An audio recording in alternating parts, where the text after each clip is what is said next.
welfare or whatever, do not. In Michigan, they do.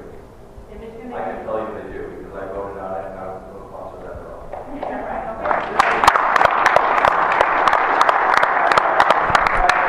1999. Okay, Yes. that's good. Another thing I saw in here was when people become citizens just by being born in the United States. Yes.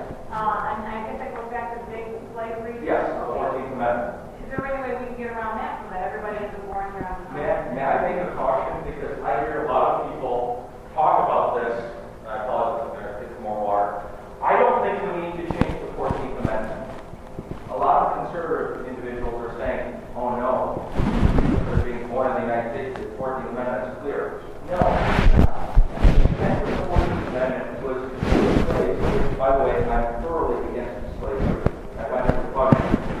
But I will tell you that the 14th Amendment had a great point, and that was because slavery was legal, and because slaves were brought into the United States, to make them citizens and to make them as equal as all other people, to fix the problem, they were basically, the 14th Amendment was drafted so that if you were born in the United States, you became a citizen of the United States.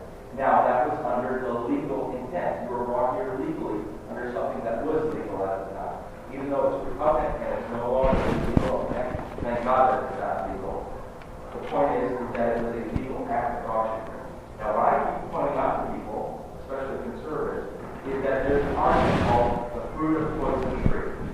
And that is one illegal act cannot make a legal act. The Constitution basically covers all of us as citizens and as legal residents of the United States. If you're here illegally, you don't get the same protections that the Constitution gives. Or right. Because if you did, then the ACLU would have firm footing and standing on saying that anyone can get home now under our detention automatically gets Miranda rights and civil trials. And that's something that I would like the Obama administration to use the nail for, because they don't. They don't. And therefore, because I say that one illegal act doesn't create a legal act, I say that just because you're born here doesn't mean you're a citizen. Legally.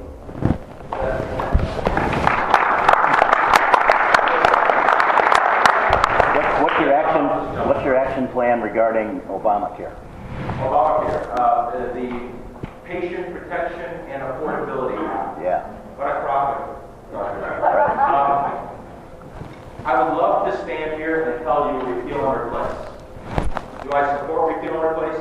Yes. But realistically, I'm a firm believer in our Constitution, and I abide by our Constitution and the way our system is set up. So therefore, you can A, defund it, or if you get a majority, a veto-proof majority in the House and the Senate, you can overturn it. But I do not believe we're going to get a veto-proof majority in the Senate.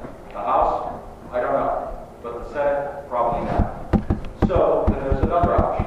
And that is the option that's taking place right now that I'm a big supporter of. That is,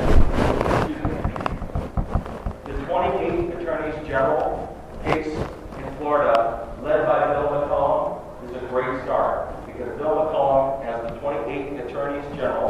One of them is our Attorney General in the state of Michigan and signed on board, that is fighting this on constitutional grounds. And we are living in truly very interesting times. For the first time ever, we will actually see, this will go up to the Supreme Court. This will. In a while, but it will get there. And we will have a chance to see if our Supreme Court justices interpret the Constitution by what the founders meant, or by what they call a living document, where they feel they can take care of the social good of the country. So I am against the bill currently. There were some good things in the bill. There were some minor good things.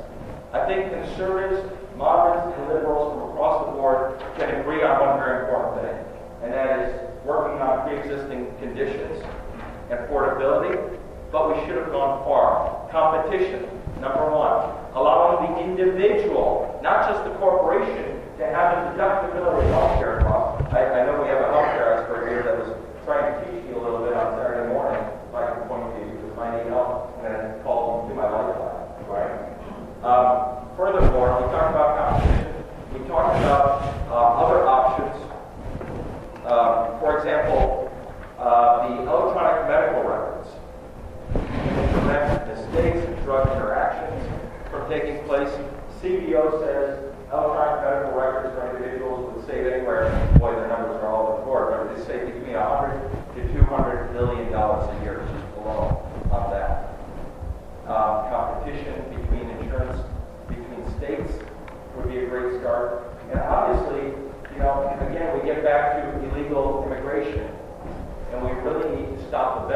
and the expenditures that we're spending on illegal immigrants as well as the refugee assistance program. We need to stop abiding by UNHCR, which is the United Nations High Commission for Refugees, that states that we should take these refugees and bring them to the United States and make them citizens.